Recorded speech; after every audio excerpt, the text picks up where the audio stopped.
What's going on, boys and girls? Welcome once again to the Bass Kayak and Beers podcast on the Paddle and Fin Network. Got a great episode for you today. As always, on this one, I sit down with Jason Borofka. He came up seventh in the Bass Nation Kayak Series Championship, held at Possum Kingdom here in Texas. It was only his second tournament fishing out of a kayak, so that's pretty impressive. And we're going to be diving into his tournament and how it went for him and how he got to that seventh place. But more importantly, we're going to be talking about his son JT, who suffers from the rarest disease known to man right now. And it's a very important episode. If this is the only episode you listen for my podcast, that's okay, because I want you to listen to this one. We talk about fishing, and that's awesome, but more importantly, we're going to be talking about JT, his life, and how he's affected by this disease, and more importantly, how you can help out not only JT, but everyone else in the future or presently that might be suffering from this disease. It's a very cruel disease that targets at a young age. So give it a listen. If you get inspired by listening to this, to reach out to Jason Borofka or to go to the website, which you can see on the scroll below if you're watching on Facebook, YouTube, or Waypoints TV, it's www.savejt.com. And again, if you're inspired by Jason's story, to reach out to him, please keep in mind, there's a lot of people reaching out to him right now. It takes a while for him to get in contact, to reply to those messages, those best wishes messages. It took him a couple of days to reply to me when I invited him on the podcast. Don't take it personal. It's overwhelming, not just the situation, but the amount of people right now that are reaching out to him and trying to help him out. Keep in mind also, sometimes when you're in a situation like that, even though I haven't ever dealt with something like that, but talking to him, it is a little bit overwhelming when strangers come up to you and ask you about your current situation. And even though it's best in stations, if you see him out on the water kayak fishing, if you reach out to him social media, you don't always have to bring up the subject that he's dealing with JT. It's always nice to talk about, just have a normal conversation about fishing, sports, whatever it is that you like to talk about. So keep that in mind. Huge shout out to Joe McElroy, who donated his winnings. He came up second place, and all the winnings from that tournament he donated to Save JT. Huge shout out to Ryan Lambert and Kayak Bass Nation stepping up with a charity tournament that should be coming up soon. If you know Ryan Lambert and you haven't heard about the charity event, which you should reach out to him if you want to help out. Get signed up for the tournament once the details comes out, and check him out on the KBN group page. Also, it's going to be a huge charity event, and so we shout out to everybody that's been helping out, and all the people that have reached out to Jason and donated to help save JT. So with that being said, hope you enjoy the show. Have a great day, everyone. Bass Kayak and Beers is sponsored in part by Douglas Rod. Go to douglasoutdoors.com to check out their full lineup and locate your nearest authorized dealer. And welcome once again to the Bass Kayak and Beers podcast on the Paddle and Fin Network. Super excited about today's episode. I got Jason Borofka. I hope I mentioned that right. Just coming out fresh from participating or taking part in the Bass Nation Kayak Series, the championship. I know it has a different name, Bassmaster, Bass Kayak Championship, Classic, whatever it is. But yeah, anyways, we got Jason. Jason, thank you so much for coming to the show, man. How you doing? Oh, thanks, Romano. Appreciate you inviting me on. Doing great. Back at home, resting up. I had a full day of just relaxing, hanging out with my boy. Doing great. Just glad to be here. So, Jason, you came up seventh in the championship, right? The Bass Nation Kayak Series Championship. Yeah, it was. How did that feel? It was an amazing week. I mean, everything just kind of fell into place. I had my ups and downs during the tournament, but when I don't know if I'm more proud of myself making it there or just holding it together because I had, like I said, I had ups and downs. I mean, I lost fish with this and that. I just kind of kept together and just kept rolling with what I was doing, and it all worked out in the end. You know, I think just about every single fisherman that was there, you know, of course everybody wants to win, but everybody wanted to make the top 10, and that was my goal, was to make the top 10 and get on that classic stage for the first time in my life, and just have the whole experience, and it worked out. It happened. Yeah, ever since last year when they did the inaugural Bass Station Kayak series, I mean, you would look. I would listen to podcasts interviewing the guys who want to take part in. Most everyone said, you know, what they're looking forward to. It's not necessarily the paycheck, but being there, you know, in that top 10 finalists and being able to walk, you know, and say they were there in the top 10 is definitely an accomplishment that never gets old, especially when you're like born into that culture, when you follow it from little kid, you know, and you dive into bass fishing. It means a lot to those people, to everyone that takes part of it, and being there, it's definitely a great experience. So Jason, before we go dive into the tournament, tell us a little bit about yourself, where you're from, what you do, and how do you got into kayak fishing? Well, I'm actually from the West Coast, Northern California. Grew up in Salinas, which is near Monterey. If even listeners are listening, Monterey, California is pretty popular, so I'm just from that area. I just recently moved out here, but basically started out fishing when I was young out there. Kind of snuck into a team tournament when I think by law I wasn't able to, but back then I was kind of like, you know, I'm 18, or, you know, so we went and I did that, and from there got into trophy bass hunting stuff with the swim bait deal when that big craze hit, and from there on I moved on from team tournaments to pro-ams, and ended up starting fishing professionally out west, and have been truly blessed to have a very successful West Coast fishing career. And there's not a whole lot of us out there, and just, you know, always wanted to move back here, and that's my story, man. You know, I met my wife when we were 21. She was into fishing too, and if anybody's seen my social media, she can fish. She's good. Yeah, that's my story in a short version there. You know, my whole lifelong dream has just been fishing for a living, and you know, I've had some amazing things happen. One really truly amazing thing was, you know, I met my brother David Borofka just through fishing. You know, we just never met growing up. We weren't together or anything, and we literally met on the water, and we talk all the time now. And it's like, you know, it was just a piece of me that was missing. And I met my brother, and he's the big kayak fisherman. He's the reason that I was at the Classic. A real reason is, you know, we got to know each other. We've been fishing, and he's doing his thing, you know, over the last few years, and we've gotten to know each other. He wanted me to fish out of a kayak so bad, and I was like, man, you know, I don't know if I can drive 4 hours to fish a kayak tournament for, you know, I mean, low entry fee. I was really busy, is what it was. I just had lots of things going on, and I said, when there's a big one, you let me know when there's a big tournament. And he called me and said, dude, I got a kayak for you. There's a big tournament coming up. You're coming. We're going to Clear Lake.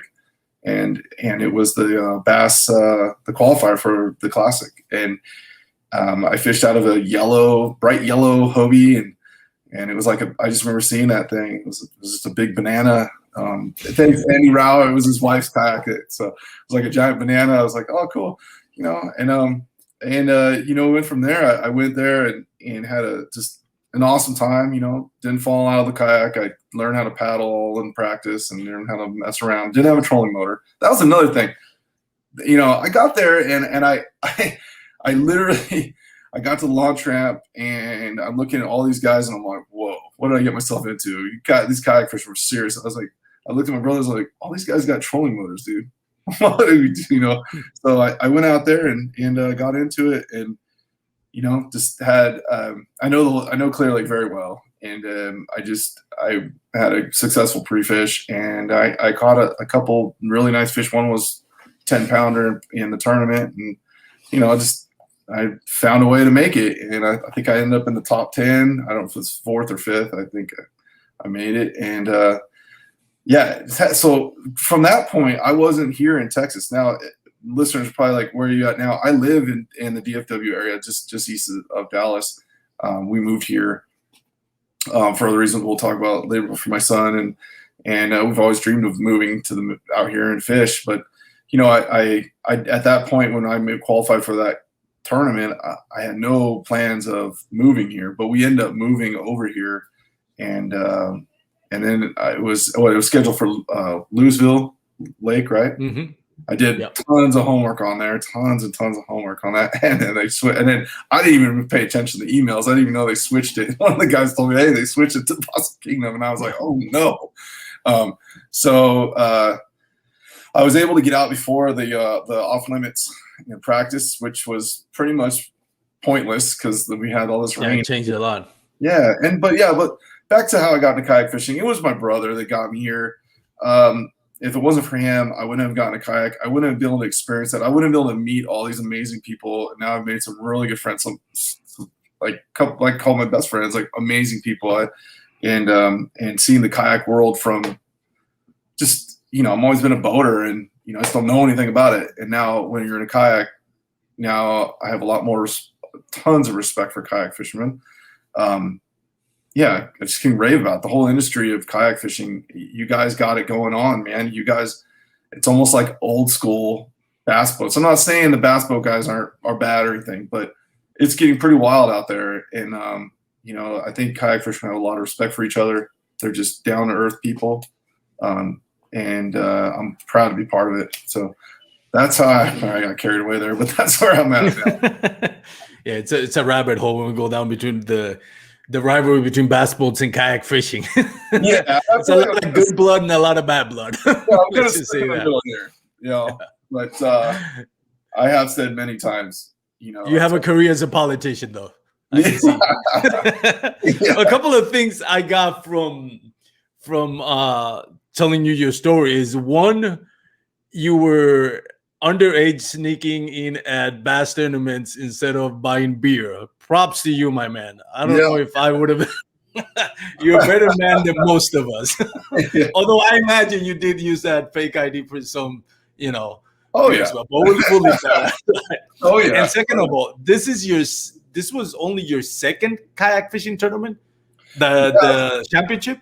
Yeah. There was this little thing I did. I guess it was a tournament, but it was like it was like a little festival, or not a festival, but like a group thing where you kind of go out and you have like a 5-man team in between that. So I don't know if that was considered a tournament. I don't even think there was like a first place prize. It was just something I did. But as far as an official kayak event, it was my second one. Wow, that is impressive. Even if you're coming from a boat fishing background or whatever, fishing background you come on, it's still a learning curve just to be able to, stay on a kayak and then try to figure out the bite. Was it as tough? Well, I mean, I guess not, because you came up 7th, but was it as tough as you thought it was going to be when you got into kayak fishing? How tough? Do you thought it was going to be easy pickings, or did you how was that at first experience? Okay, so the first experience, obviously, I'm on a clear lake. I've won. I didn't say I'm won tons of money on that lake. I know the lake. I thought, okay, it's gonna be easy pickings and this and that, but I didn't really realize it till the moment I got in the kayak and I was probably like 20 feet from the shore when I was like awkward. It was all awkward, and I was like, oh man. I was like, I think everybody can imagine the first time you got in a kayak. Yeah. Like, you're like, whoa, and I was like, oh no, this is gonna be a lot harder than I thought it was gonna be. And I thought it was gonna be easy, and I actually really had to work for my fish. And I just remember, even when my brother was fishing near me, and I lost 90 inches in the first hour and a half of the day. Oh my God. I didn't know what to do. I was like, I'd hook the fish down. Practice, I'm such a non-catching guy. I was flipping and punching grass with no hooks. At period, there was just a screw weight in there. So, but and I could feel the fish and I could see him chase my bait up and stuff. So I hadn't hooked a bass other than on like a drop shot or something that they're not going to hook. In one of the practices, I hooked him on little worms, and I was able to reel him in, taking the picture. I actually practiced taking pictures with a stuffed animal. I think he's a hold on, I got it. It's right here. This is what I practice with, and I did not really. It was in here. It's a 24.5-inch bass, and I took pictures of me doing it, and I told my brother, "Is this how you hold it?" You know, I mean, that's interesting. That's what I mean. It wasn't real serious. It's kind of a joke, but I literally just took a picture of it, and that's how I started it. But literally on the water, I caught a few fish, and I was able to hold them, and my brother showed me how to hold the mouth, and it was difficult. It wasn't easy. Like I said, I lost a lot of fish. I didn't know how to. I hooked them. I was reeling them up, and I went to swing them, and I almost fell out, and I think I just got a lot of slack in the line. I remember putting my rod back here and putting it in the tube, and when I pulled it out, I must have jarred the reel because I set the hook and the reel pops off. Those are the random things, the quick things I learned. But I recovered, and the tournament went well. It was difficult. I just I somehow made it through it. But I think by the end of the tournament, after at the very end, I was so dialed in, and I have a Hobie, just because that's what I was using. I had a Hobie, and it has this little steering thing to turn it, and I had it dialed. I would kind of drift in the mat, turn it, stand up, get like 3 or 4 punches, sit back down, kind of do a quick little pedal and turn, and I just did that all day. And luckily it wasn't really windy, and I thought it was going to be easy, but it wasn't. But it ended up working out okay, and And then with Possum Kingdom, oh my gosh, that was totally different. But yeah. Were you satisfied with your 7th place? Yeah, I was. I'm not a big crybaby when it comes to fish loss. I think everybody lost a lot of fish, but I had some really monsters get off. And I've been around the fishing dude long enough. I knew what exactly I was doing, and the odds of landing them and how it was working out was against me, but I was very happy and I was satisfied where I finished. I truly was. Once I felt like I just crushed them at the end of the day, on the last day, and I just knew I was in the top 10. I just felt so good because I knew the opportunity that I was going to have to, go on stage and talk about my kid, and I just knew it. So let's go ahead and segue to that. Then we'll get back to the tournament later, because one of the main reasons what I wanted you on the podcast, not only because of your fishing background and obviously your accomplishment, but that victory means a lot to you. I know for a lot of professional kayak anglers, they depend on that check to try to keep their careers going. For most of us that just fish on local clubs, and every time a national tournament comes to Texas, and I'll take time to fish it, I never worry about what I'm going to win. I just want to use it as a measuring stick to fish with Russ Snyder, Cody Milton, Guillermo Gonzalez, Christine Fisher, and kind of like, measuring stick. How do I stack up against these guys? So money's not a big deal, but for you, it's different. It takes a whole new meaning. And tell us a little bit about that, because I know you mentioned it on stage.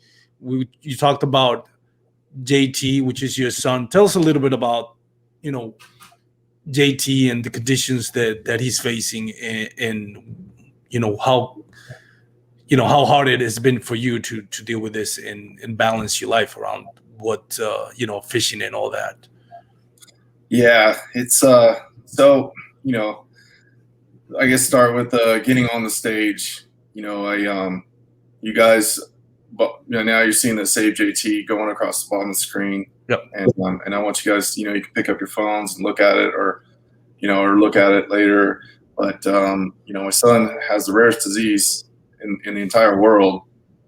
I mean, it is the rarest disease in the entire world. It's one of them. Unless you're just one person that has only one disease, you're only one person. But he's one of 9, and making that stage. I had an opportunity there to touch a lot of people.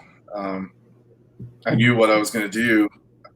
I actually, before I even went to this tournament, I knew I was going to be on that stage. I know it kind of sounds weird, but I just knew I was going to make the top 10. I felt it, and things have been working out in ways it's hard to explain. And I knew I was going to make it. And when I got up there, I knew that, and the time that I had there, I needed to make it count. And I wanted to let everybody know about my son. That's why I asked everybody to take out their phones and take a look. Now, the guys in line, a lot of them didn't know. Of course, I'm not going to go to the meeting and start talking about my son. Everybody's there. Everybody's excited. They got their own reasons why they're at the championship. I don't want to, that there's a time and place for everything. And that was my time and place, was to get up there and say it. And it just meant a lot to me to let everybody know. And we'll talk about how it worked out at the end. But back to my son, he has the rarest disease in the entire world. So there's only been 60 kids with TPI, and TPI the word is long. It's short because it's called triphosphate isomerase deficiency. It took me like forever to learn how to say that. And it is a disease that affects your body. It's a genetic disease. So, it takes two people. My wife and I both have this rare mutated gene. So the odds of having that gene is in the millions. And so we had JT. It's a 1 in 4 chance that JT would have TPI. We didn't know that going in. We found out all this information after.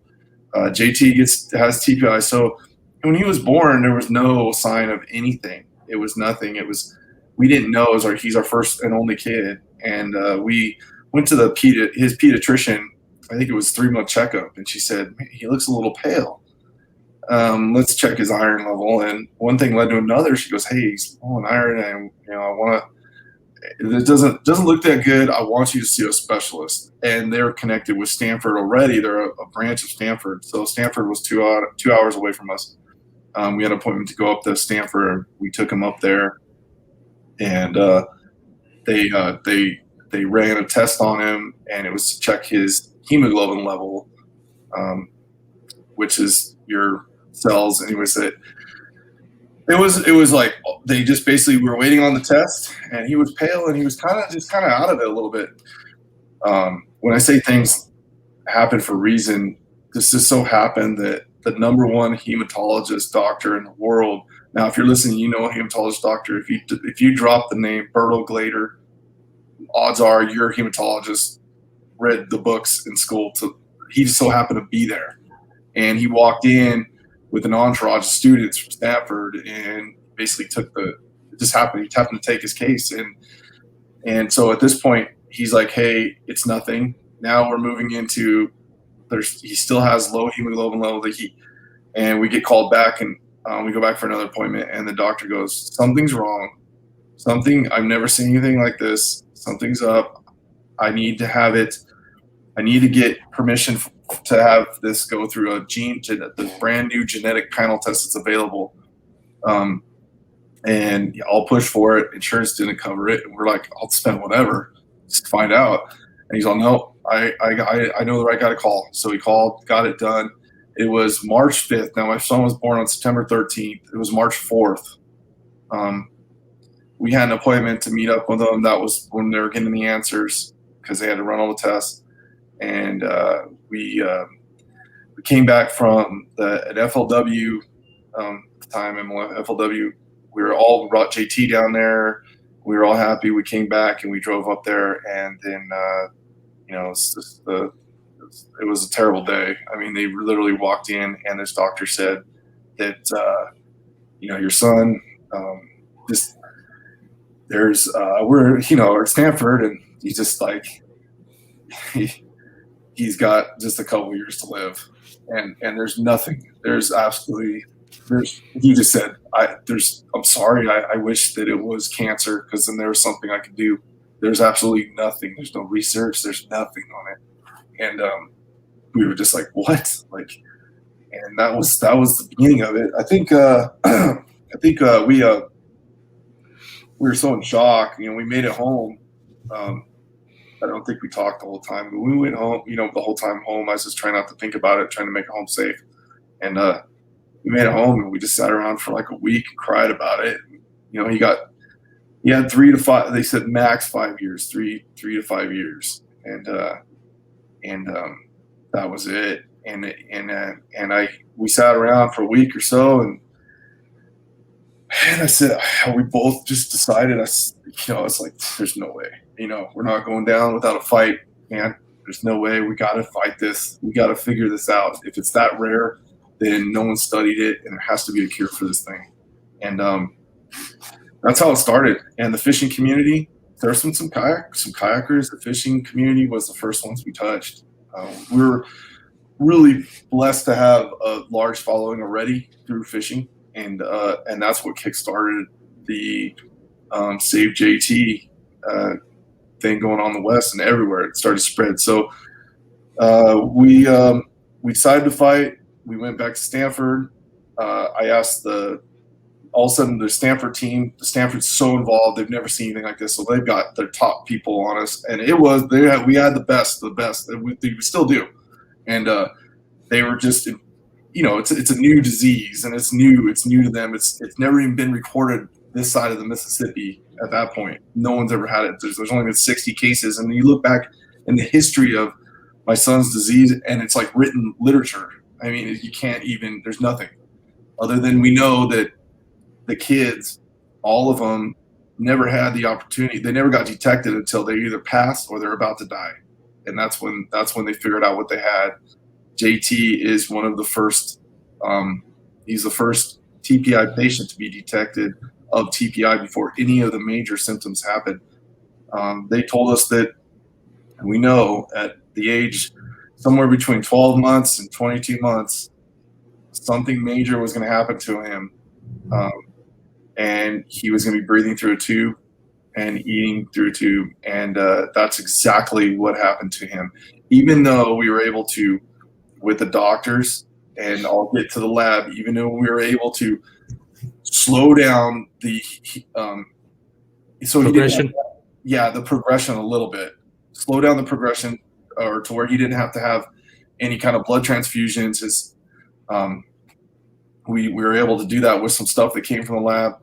It still happened. He got sick just after his first birthday. He got a stomach flu, and that kicked in the TPI symptoms. And they just don't really know how it works, but basically it affected his body. And within 3 months, we had to have a scheduled trach, and a hole drilled in his throat. And they told us that he wasn't going to be able to talk again, and he wouldn't be able to eat because he was getting weak in his muscle. They were worried that he wasn't be able to swallow. So it was a scheduled deal. So the nightmare kept going on, man. We were in the ICU, the worst of the worst, the rarest of the rarest at Stanford. There's some terrible floors in different hospitals, but this one is like a nightmare.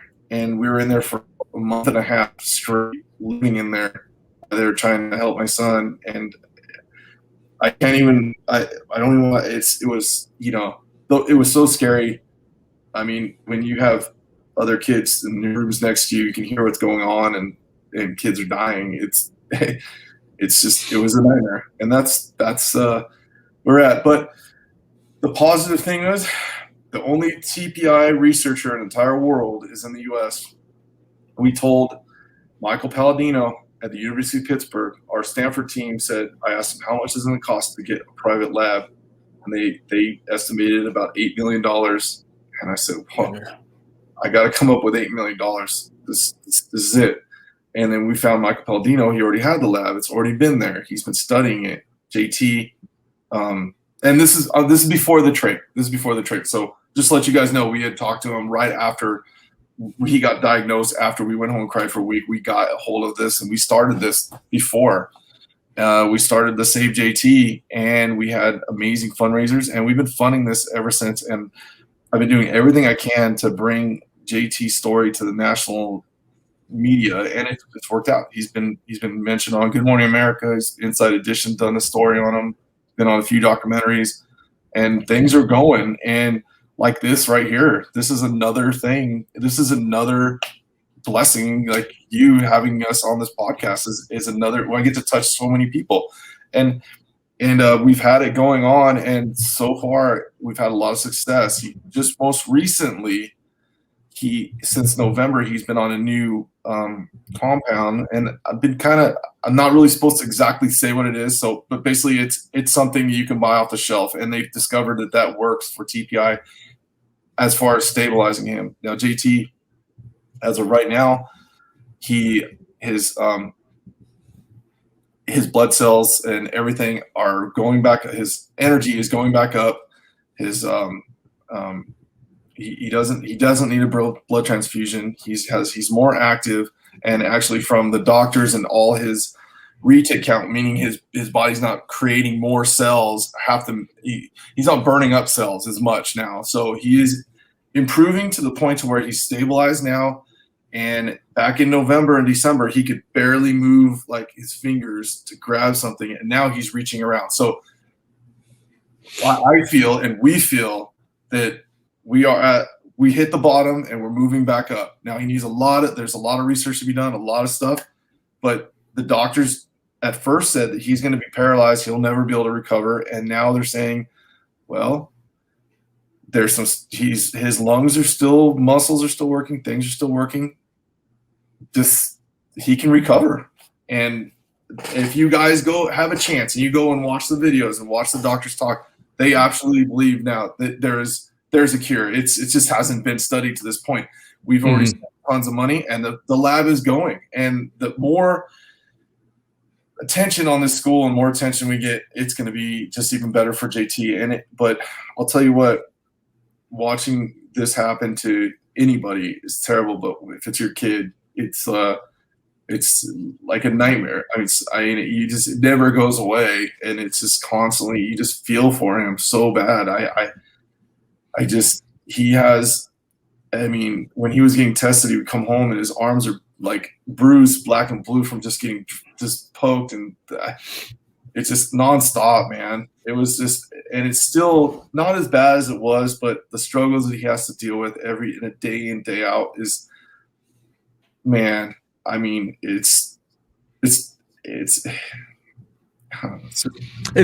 hard to put in words. Definitely, there's unless you lived it, there's no way that we can fully say we understand what you're going through, because obviously what you're going through is few families have gone through, and we thank you for sharing the story. I know it's not easy, and it's a struggle to talk about it. And I imagine, it's just, what can you say in situations like this? But bringing the story up front, not just in this podcast, because obviously this podcast is small comparing to Good Morning America, and other people and organizations are getting involved into helping you. But to come up here and talk about it, I'm grateful beyond words, because it's an honor to have you here, and I know it's not easy. So thank you for taking the time to talk about it. It's definitely something that, if anything we can do to get the word out, not just for you, because what JT's survival means, not just for you, for your families, for everybody that's coming up behind him with that same condition. There's an opportunity if we all chip in. JT can be and you as a family can be the catalyst to bringing an end to, one of the worst disease that you can, one of the most cruelest diseases you can think of, and bring an end to it before it even gets a hold of, and even get, before it becomes something bigger. Yes. So it's in the best interest, not just for JT, not just for you, for in all of us, to help find the cure and help you by donating and trying to suffer the cost from that comes with researching and saving his life. I know that Joe McElroy did something amazing on stage and really catapulted a lot of us. When we heard what Joe McElroy did, immediately all of us, based on what you said, and then seeing his action, it says, no, it's an opportunity for everyone to step up in the kayak fishing community. How did that come about? And how did it make you feel when you heard Joe McElroy say he was donating? Or tell us the story about what Joe McElroy is doing. Well, I after I got off stage, after I talked, I went back to my family. They were sitting on the sidelines there, and I'm sitting there just watching them. And Joe went up there and just said that like he's going to donate his winnings to JT. And I just, I don't know Joe. That's the thing is I didn't know. I briefly talked to him before, and I just, I knew he was a good, cool dude. I admit this, but for someone I don't know to come out and, I know how hard he worked to get to second place, Yeah. I know how important, for everybody in the tournament, everybody that's successful and did good and got a check out. It doesn't matter if it's a couple $100 or it's $20,000, but for him to do that and to say it on stage, it really just like, oh man, I was like, I was really in shock. I was like, what? Like I didn't know what to do. So I ran over there real quick and I just gave him a big giant hug and thanked him, man. Cause I just had this feeling that when he did that, I knew that the whole arena was listening. They were listening to me, but as soon as he did that, it was like really big. And it's his actions that spoke there. Exactly. And he inspired so many people. Yes. I was blowing up after that, and messages. I was like, whoa, like that was like the jump start, we needed. COVID came and it really crushed us in our fundraising and all that. We couldn't do anything. You can only do so many online jersey giveaways and stuff. You can only do so many before you just it's just too much. You know what I'm saying? I mean, after COVID, it just crushed, especially being on the West Coast. We didn't have, it was everything's closed. You can't have it. We had to cancel golf tournaments and whatever. But that was it's really kickstarted everything we got going out here. Now we have friends out here, a handful, but now we got a lot of friends. Yeah. We got a lot of people. You have a huge family now. Yeah. And it's Joe, it just goes to show you, the fishing community and the guys like him and guys like Ryan, guys like you, and people just we're all the same. We might not know each other, but we're all friends and we're all there for each other.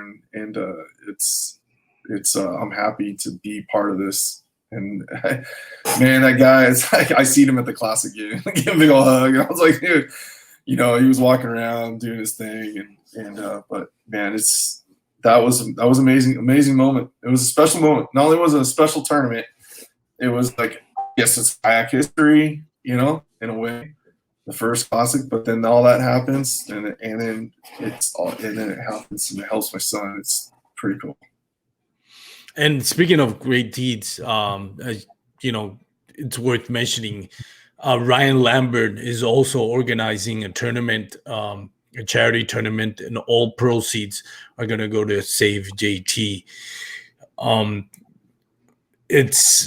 We've had so many people reach out to Ryan Lambert to help out. I know Douglas, my sponsor, Caleb Conrad, who's sales manager, is reaching out to Ryan Lambert to help out.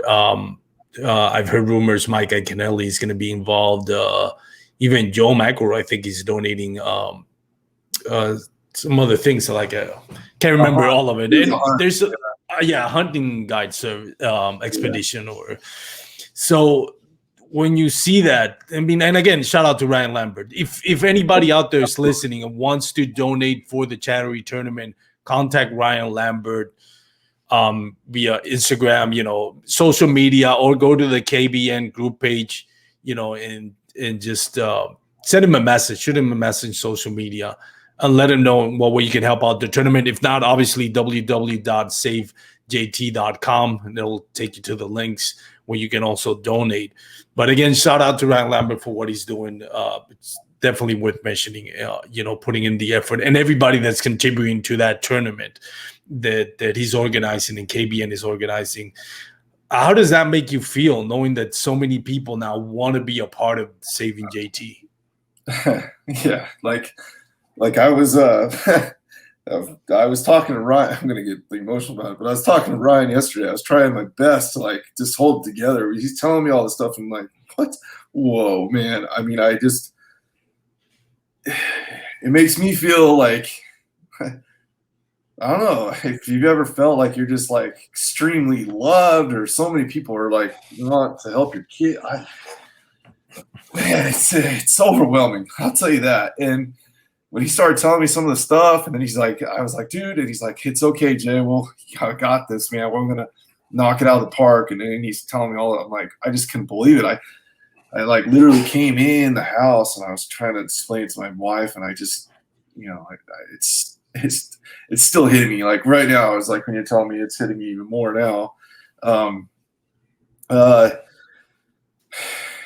then to hear different people and like, heroes of the sport stuff stepping up, and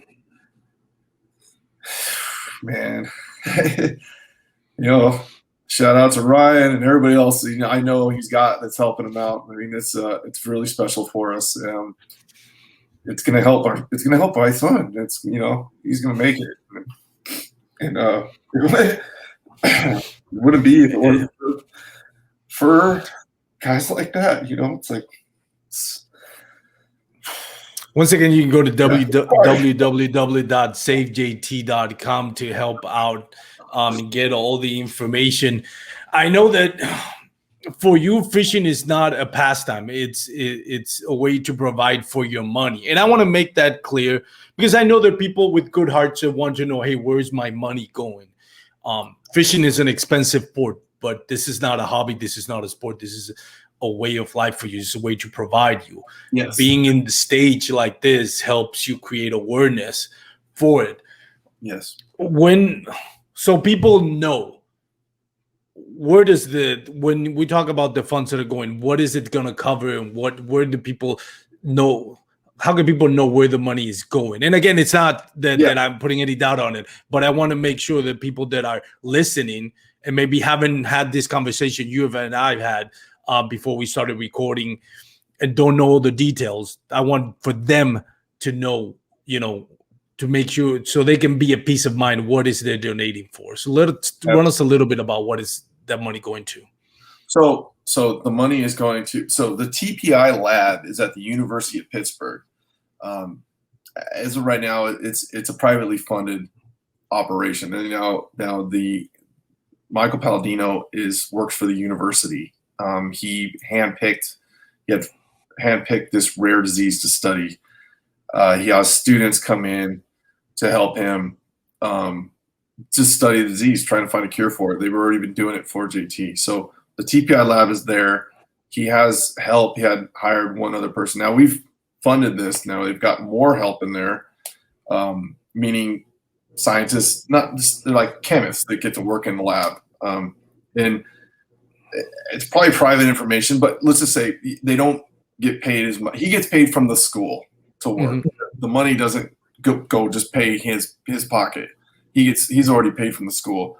The other people that have to get hired for the lab, that would be where it was going. So, and they're not making a ton of money. And I'm sorry if someone's listening from that lab, but I know that it's only making a little over 40 grand. It's good money, but that's not the point. But the point is that every single dollar that's donated to the fund, the Borofka Family Fund that we have set up there, and you can get a tax write-off. You're a big company, you need it.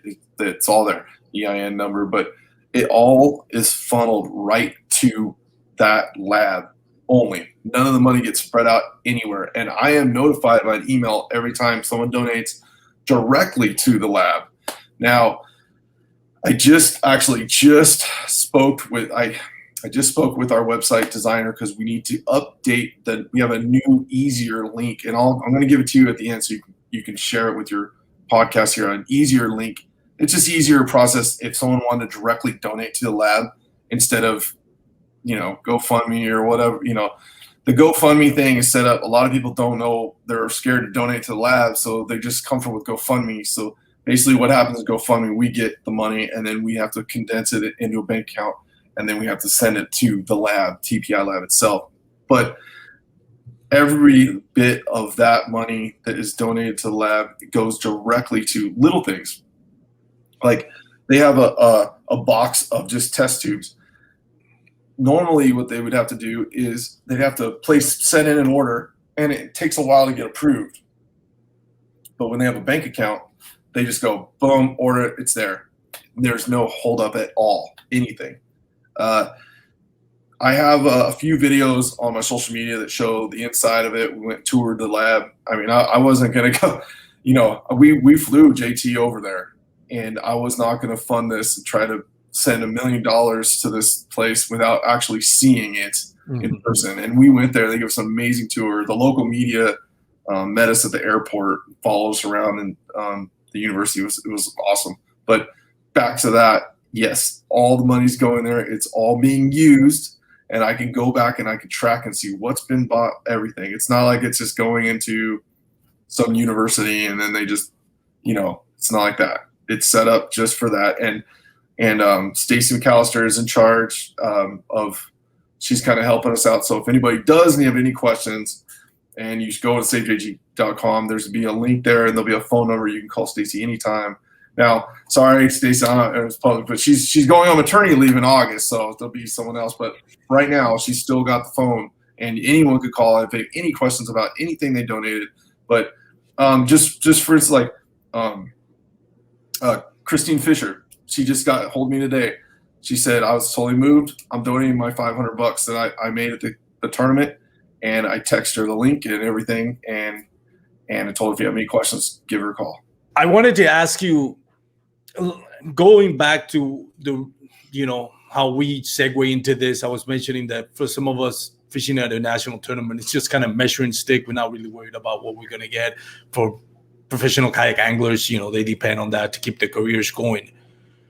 For you, how does that affect your fishing? Is there ever a time where you're in the water and you're feeling pressures like, I need to get on the money, I need to win this to help out? I know JT's always on your mind and your heart no matter what you're doing, but when it comes to actually putting in the work and pre-fishing, and tournament kicks off, lines in, and you're trying to figure out the bite, how does that affect you and the way that you fishing? Do you really like have that mindset that you need to win something to help out your son? That the significance of that check obviously is a lot bigger than most of us. How does that play out mentally and emotionally when you're going into a tournament? So I guess when we found out about JT originally, and right after I came back from a tournament, I was on the West Coast. Like I said, I was fishing. I had a big, busy schedule. I knew right away that I wasn't going to be able to fish. I just knew I couldn't. And I did have I wasn't going to just turn it down. I did have some sponsors that like at that time, Acosta had already paid for all my entry fees, and then I had some other sponsor obligations. They paid for my season, mainly the FLW, which is MLF now, season. So I did finish off the season because it's already paid for, and I was throwing money away. But really, I canceled everything else. I had some stuff going on with Wild West. I called them and told them, I'm sorry, I can't fish, and everybody understands. Mentally, there's no way. I need to put all my focus into fundraising and trying to save my son's life. The kayak, now that was, so I've stepped aside from professional fishing for a little bit. I had one decent tournament before I left California, and it was just because I had some amazing news about my son. And that just goes to show you, I was already in the tournament. I had some amazing news about my son. My wife goes, hey, get out there, go relax, go fishing. You get to practice. And I had an awesome tournament. I didn't win. I got second place. But just to say my mental part in that, just the effect of it is so drastic that just that little bit of good news made me just have all the confidence in the world. But before that, I'm at my home lake, Clear Lake. I was literally picking a fish up and I literally dropped it in the water. Like, I wasn't even thinking. I shouldn't even have been there. I shouldn't even have been part of that. And that's why I took a step back from fishing for a little bit, and to focus on my son, and also focus on my tackle company as well. And with that said, the kayak thing, that was kind of just like a little break for me to get away. My brother, David, he told me, hey, it's not much for me. It didn't cost me much. Out of pocket. I went and I fished, and I won some money. And then the classic thing, I was just lucky we were here. We're close by near Dallas, so it wasn't too far away. But again though, we've had some really good news about JT lately, and he's just not good. Like, as far as like he's, I said he's stable. So just that little bit of just be able to take a couple deep breaths helped me through this tournament, and it kept my mind in the game instead of just being out going to, wondering if my son's ventilator popped out of his neck or something. Just thinking about that, I was actually just out there doing what I love to do, and I was able to focus. And I know my wife's going to call me or text me if anything happens or anything's wrong, and I'm not too far away. So that was one thing that helped me get through all the way to this tournament, get through it, and all the different decisions I had to make on the water with all the changing conditions. So I'm getting carried away here, but yeah, the mental part about being out there when something's major happening in your family. I don't know too many professional fishermen or just anybody in sports in general that can actually perform when somebody in their family or something major is affecting them, and emotionally it's too hard. And I've been really blessed to have the companies that I've represented. They all stepped up and they started helping. I mean, I think, just even Sims, those guys, they've helped out so much too. I mean, everybody, this hat, Yamamoto, we had raffles. They're sending me 20-pound boxes of Cincos. I mean, things like that. The fishing industry helped us in that way. And I just couldn't fish. I couldn't do it. But things are getting better, and we're looking forward to next year. Next year's going to be awesome. So I'm ready to get back in the game. Well, yeah, it's good to be in the water sometimes, kind of get away from it, and especially when you get good news. it's every little bit of good news helps out. By the way, I want to share this here just to warn everybody, you're gonna get cuteness overload here while we share this page. I don't know if everybody can see it. That is the page for www.savejt. This is .com, right? Yes. .com. SaveJT.com. Can you believe we got that? I couldn't believe it was available when we looked it up. SaveJT.com. That's you look Save Anything. It's not available. That was available, so it was meant to be. I think everyone agrees that's the cutest baby picture ever. Thanks. Yeah, he's had some cute pictures. I'm a little bit bragging about him, and everybody goes, like every kid's cute, and especially every parent thinks the kid's the cutest. But we did get a message from Carter's clothing company, wanted to use some of his social media, and they were sending us free clothes. So I should have worked the deal. Maybe I could have got him a model, but. Yeah, but Carter's, he had some cute pictures, some little videos, and laughing, and yeah, I love him. He's awesome. He is, and he's a fighter. A fighter, just like his old man, I bet. He is a fighter, man. He's a tough kid.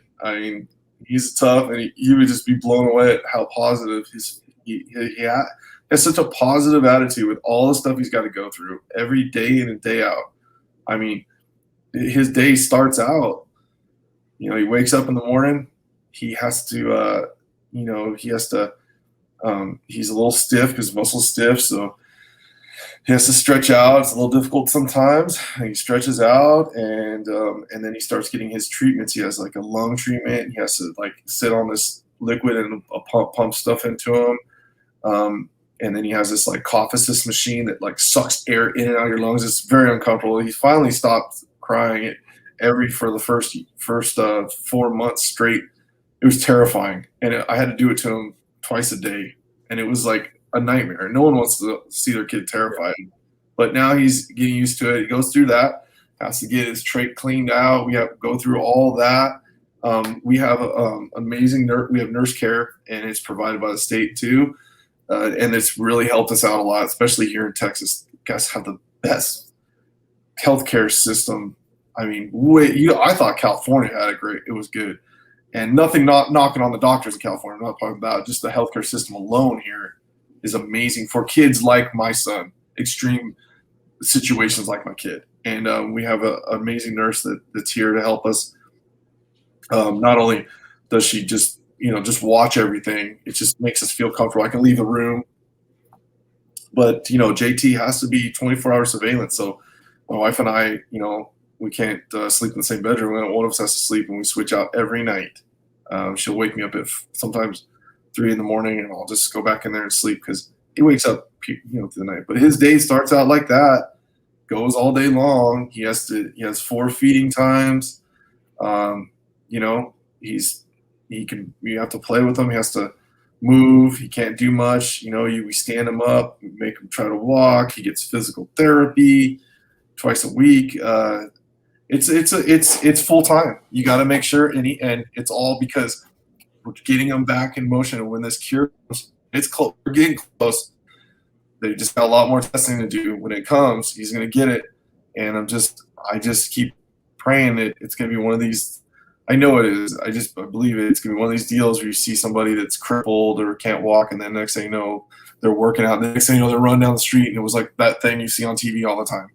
And I just keep praying that's going to happen, and I know it will. I feel it with everything falling into place, one thing after another. Like all this, it's going to happen. And JT, like I said, he's at least now he doesn't have to get poked every other day. Right now with needles and all the testing is pretty much past us now. We know where we're at, and he's had some big skin sample plugs taken out of his back for the lab.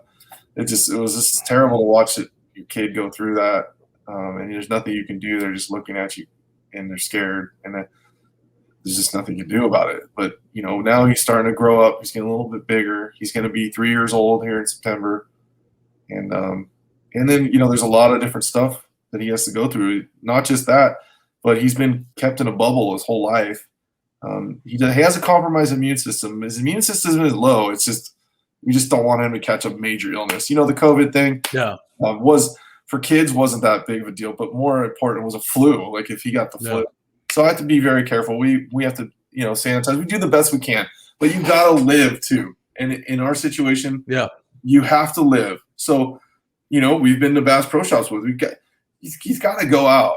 He's got to see stuff, and you got to live. You can't just lock yourself up. And for anybody that ever, and if you're listening, and you might have or know somebody that has a child that is disabled or a family member is disabled or something like this, just let them know that take your time, do your thing too. Like try to, because if you don't, you'll go crazy. So you got to do stuff. I think it's the most underrated part of it. I think a lot of people don't realize, you're trying to survive to live. So there's that balance, and really is in your case, nobody has the right to tell you what that balance is. Just like nobody has the right to tell you how to raise JT. So you have to make, between you and your wife, you make your decisions of how much and what you're willing to risk in order for JT to also enjoy his life. Because that's the whole point of it. Not only to be here, but to enjoy it, and that's not going to be the same enjoyment maybe another kid has, but there's no reason to think that you can do the best of it. And again, that is such a personal decision. Nobody has the right to tell you, how to do it. And you have to strike that balance. And you as a parent are the ones who, carry the burden of that decision. So something we all have to respect. And again, I think I speak for everyone in the kayak fishing community. We're all looking forward to see JT keep growing, keep enjoying life, and help out not only JT, but any other child that could be facing this in the future. And again, I can't stress that enough. JT is, a catalyst to saving a lot of kids' life if we all do our part to help out. And again, shout out to Joe McElroy. There's so many other names that we can mention. Christine Fisher, certainly Ryan Lambert, what he's doing, and everyone. And there's so many people right now reaching out to Ryan Lambert and KBN to help out, to donate. Companies, individuals, small companies, big companies. I don't have the whole list, but everyone that's out there, we all appreciate it. And it's certainly, it's not going to go unnoticed. Certainly not from us in the kayak fishing community. Jason, it's been an honor to have you on our show. It's been an emotional show. I know we were struggling to keep it there together for a while, but I really do appreciate you coming to the show and talking about this situation and how we can all help out. And again, congratulations to the job you've done in fishing and, helping elevate the sport. You had a great showing, challenging situations of fishing in Possum Kingdom. I'm sure for a lot of local anglers that threw a curveball, because there was a lot of, changing weather and a lot of flooding and a lot of water level changes. So I know it was a struggle. Impressive what Pendergraph and Joe and everyone out there, and also Brad Case, although broke 200 inches on those 2 days. So shout out to them. That was very impressive. And again, Jason, thank you so much. We look forward to watching again JT stories. I wanted to give you an opportunity. Is there anybody out there specifically that you want to thank? Not just for your fishing, but also more importantly for JT. I want to go ahead and give you a few minutes for that. I got a lot of people I want to thank, but I just got to thank the Lord. We've been just truly blessed in this whole thing, and I just want to thank him. And I've been praying, and prayers started they're being answered, and I just thought that's all I got, guys. I love everybody here, and I want to thank everybody, all you listeners, all you guys that support JT. Thank you so much. All my companies I work with, that they know I'm family with them anyway. So but I just want to thank everybody that's listening and everybody that's going to be helping. Everybody, we couldn't do this without you. JT would not be where he's at without you guys. And thanks for having me, Armando. This is my pleasure, man. Awesome, man. Thank you. I appreciate it. Thank you. I'm just doing my small part of, as best as I can, man. It's a small resources that I have with the podcast, but it's all yours, man. It's all yours for this hour. So, So thank you again for those out there listening. Thank you for joining us in this episode. Don't forget www.savejt.com. Thank you to Douglas Rods for sponsoring the show, and go check them out, douglasoutdoors.com. Again, thank you for Jason. If you're going to be on the water, people, please wear your PFDs. Stay safe. Have a great day, everyone. This segment is brought to you by Jig Masters. Step up your game with high-quality performance jigs, spinner baits, buzz baits, and more from jigmasters.com. And always, when in doubt, get the jig out. Yak Gadget, made in America, based outside of Nashville, Tennessee. Yak Gadget offers all kinds of storage accessories, quick mount motor mounts, anchor systems, track mounted accessories, even paddles. Go to yakgadget.com and get your kayak decked out for your next trip out on the water. The 153 Bait Company, based in Troy, Ohio, make everything from plastics to custom painted hard baits. Hook 'em hard and hook 'em often. All of our baits are made to order, and all of our hard baits are hand painted to order. So go to the153anglers.com to place your order today. Thanks for tuning in to another killer episode on Paddle and Fin.